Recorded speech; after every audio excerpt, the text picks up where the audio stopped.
need a bigger. Maybe we should avoid doing that this time, like you said. Good call, Chris. Yeah, well, yeah, a little too big for the hoop, but a beautiful, beautiful bird. This is Sebastian. Sebastian is called a southern ground hornbill.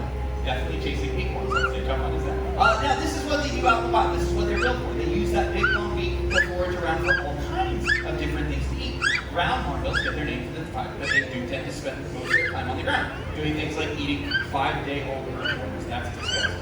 Yeah, we dropped that. Yeah, absolutely. but this is what they do. These guys have that big long beak, they got big stubby, sturdy legs that they can use to forage around and make their way around the grasslands to find all kinds of different stuff to eat. And also very beautiful in flight. That's when you get to see those beautiful white wingtips, which is something you don't normally notice about this species when they're doing the job they normally do, which is hanging around on the ground, right? But when we think about adaptations that make them important to the environment and really, really good at their job, the beak, right? That beak is what makes this species important. It is huge, and it's coming right over your heads, guys. And it helps them eat all kinds of different stuff, right? Oh, absolutely. That beak is perfectly designed to do what he's doing now, like to pick up really tiny things up off the ground, but it's also strong enough that he can pound through a tortoise shell if he wanted to. Yeah. But the coolest thing they eat are snakes, even venomous ones. They'll grab them, shake them around, and then slurp them down like spaghetti. It's horrifying and disgusting. And there's your visual for the day. That was Sebastian, the ground hornbill. That's the fastest that bird goes.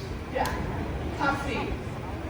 Just literally 15 minutes of pain. That's what we like about Sebastian. That was good. But you know what? When we talk about adaptations that make birds unique and ability to do their things out in the wild, I think about this guy, a nighttime hunter. You guys want to meet an owl?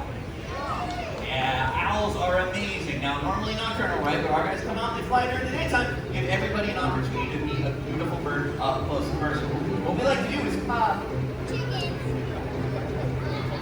What is happening? We're learning on the owl. Yeah. Chickens. Oh. This is a natural behavior bird show, but there's certain things like the predator-prey thing that we want to leave to Nat Geo. So I'm going to check out the chickens. You're gonna take care of them? Okay. Flannery's gonna head back. She's gonna make sure the chickens are okay. We're gonna hang out here with a beautiful owl called the Milky Eagle Owl. There he is. Nice little flight.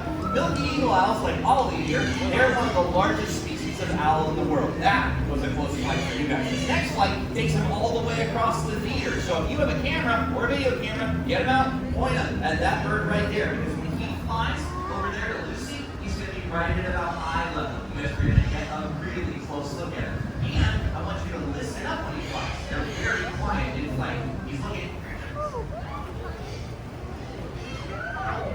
Nice job, everybody. That was good.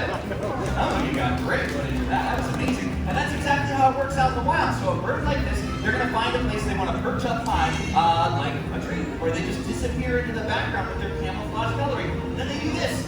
They'll swoop down on their prey completely silently so that that little mouse or rat or whatever it is never even realized that there was a beautiful bird like that hanging out up above them. They're ambush predators, sit and wait hunters. That's their particular job, and they're very, very good at it. So Ollie, you are very handsome. You did a great job. I'm going to make your way back here so we can bring more birds out. I know you're great, but you tend to make the other birds a little bit nervous. So I see your head's down, you're facing in the right direction.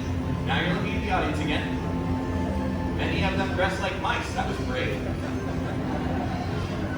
Guess you're fine. You're fine. Okay, Ollie, right over here. Hello. Yes, this way, buddy. More treats waiting for you in the back. You can do it. Ollie, the Milky Eagle Owl.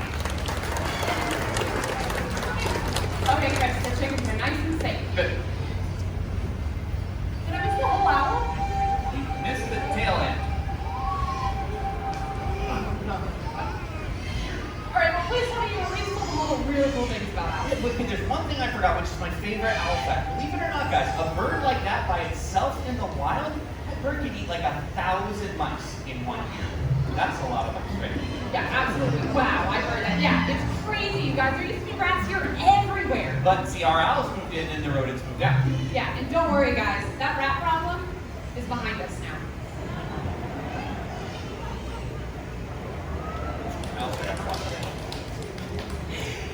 Well, Chris, you know, when you think of really smart animals, rats are up there at the intelligence scale. Absolutely. But when I think of really smart smart birds, the first bird that I think about is the collared raven. Like Dixon here. He's the one that recycled earlier. Yeah, that's cool. So you work with him over there. I'll talk about behavior. So